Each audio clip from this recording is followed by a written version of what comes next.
he actually said he liked me, liked what I did, and he's like, I want you to be the first one that I put the belt on. I was like, okay, that's fine. To me, it didn't make much sense because I'm a small guy. I never expected to ever be a heavyweight champion of a promotion. Right.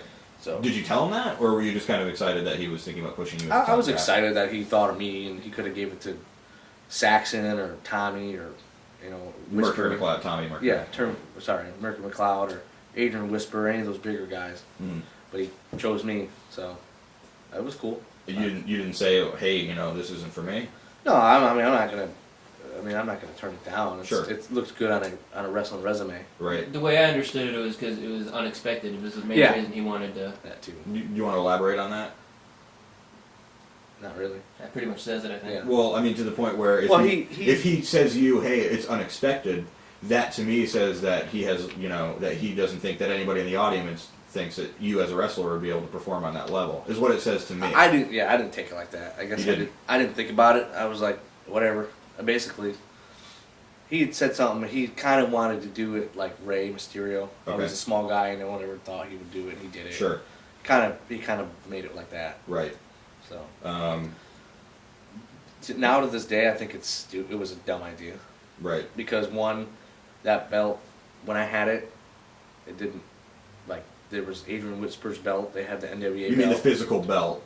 The physical gimmick you carry to the ring. And the meaning of it didn't mean crap. They didn't care that I was a champion. None of the bigger guys in the promotion didn't care that I was a champion. Uh-huh. It was still a mid-card gimmick. Sure. Yeah, there was 3 titles on the show. Yeah, their titles that had nothing to do with old school wrestling were more important than the belt I had. Right. So I was like, whatever. Okay. And it was my belt, so.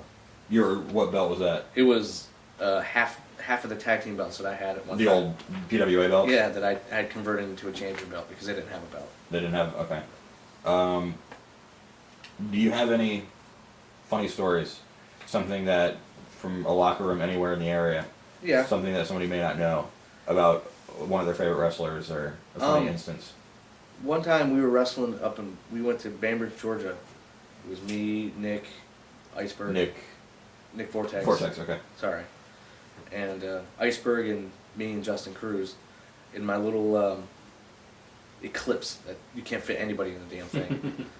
And we all went to Georgia in the damn thing, and it was hot, and it was miserable, and the story is funnier on the way back. We did our thing up there. What match did we do up there?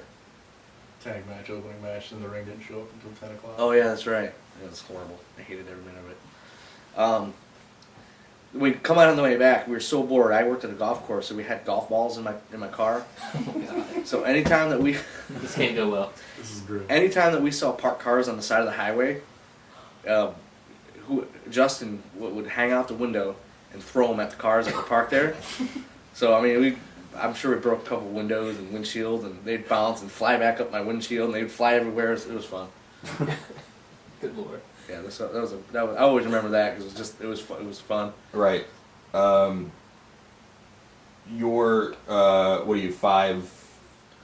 I'm about 5'5". 5'5". How many people have told you you're too little, you're not going to be able to do it, and what do you think about smaller wrestlers? No one's really told me that I can't do it because I'm doing it. Sure. As far as making it big, it's never really. Never been an issue. I mean, they see like my size. They today it's not about the size. Maybe to Vince McMahon it is, but it's really not. I mean, Ray's known, so he got in there, and Spike Dudley, he's known. He got his due, but I don't think it's about the size anymore. So no one's really told me that directly said you're too small, you can't do it. Okay. That's never been an issue with me. Is there anything you'd like to say to your fans, the guys you're in the locker room with, the promoters, or just anybody in general? Yeah, I want to say people that it pisses me off because I've learned a lot in this business, and I've done the right things in the business. I think these kids, and I don't mean no disrespect to them, but they need to get a gimmick. They need to get boots and tights, and because that's been crammed down my throat ever since I started. Yeah, very first I didn't have that stuff because I couldn't afford it. Right. But I still recognized what I needed to do, and I sacrificed paying a bill to get boots that I couldn't afford, and had tights made and stuff like that. And It's very important because if a lot of the old school guys that are booking in this area, that's what they want. You can't. Percy won't book you until you have boots and tights. Right. They won't even look at you. And so it's, well, I mean, unless you're known again, you know, if If it applies to the gimmick. yeah, exactly. So I think it's very important to get a gimmick and get a gimmick. I mean, wear the attire, Okay. because I've been told that I don't have a gimmick, but that's another story. Let's hear it. I don't want to say. I don't want to tell. I guess it's part 2. Yeah, part 2. Okay. We'll save that for the next one. I'll say that for the next one. Yeah. If this one sells 1 million. Save that for the next one. All right. Do you want to tell anybody what this shoot interview is made out of? It's what it's made out of. Yeah. Um, Pixie sticks and bottle rockets. Chew bubblegum. and smoke and mirrors. Okay. All right. That was the Aerial Assassin Maze Invasion Production shoot interview. Thank you. You're welcome. And